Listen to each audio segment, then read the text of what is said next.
and then a little bit of short-term disability, but more than half will be unpaid. And that was Alina Seco in Seattle talking to my colleague Claire Balderson. Later in the programme we'll hear the German experience of pregnancy from Pia, whose baby is due in January. But first, let's turn our attention to what's been happening in sporting circles today, in particular this man who has been ruffling a few feathers in Formula One.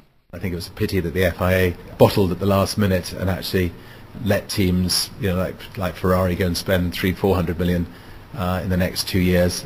So there won't be a level playing field for 2 years, but at least we know that we'll be ready with the right level of spending.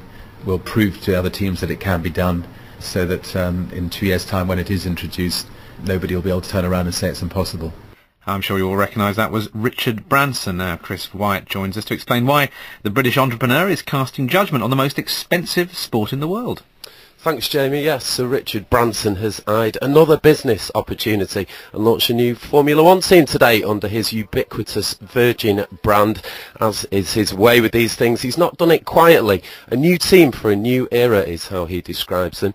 As you've heard already, he's had a pop at the sport's governing body, the FIA, along with the most successful and prestigious team in F1, that's Ferrari. He's criticised their reluctance to cut costs and commit to budget caps. The upshot subsequently is that he's stated his team will operate on a measly budget of $65 million per year. Ferrari, just to let you know, and the other leading teams such as McLaren, they spend nearly triple that to find the magic formula of a winning car. Well, a new team for a new era, but this isn't Richard Branson's first foray into Formula One, is it? No, you're right. Virgin sponsored Brawn GP last year. They claimed the driver's title, that was Jenson Button, and the constructor's title. Virgin's involvement with the new MotoGP, who Branson describes as a David against the sport's Goliath. That's greater this season, but Branson is not expecting glory. He wants to prove that money is not everything in Formula One.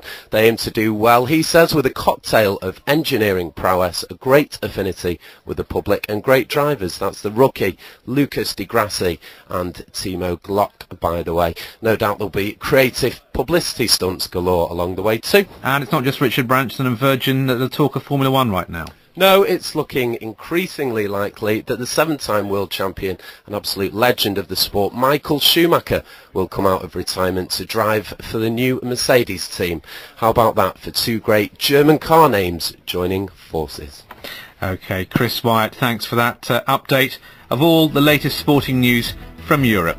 You're listening to Europe Today.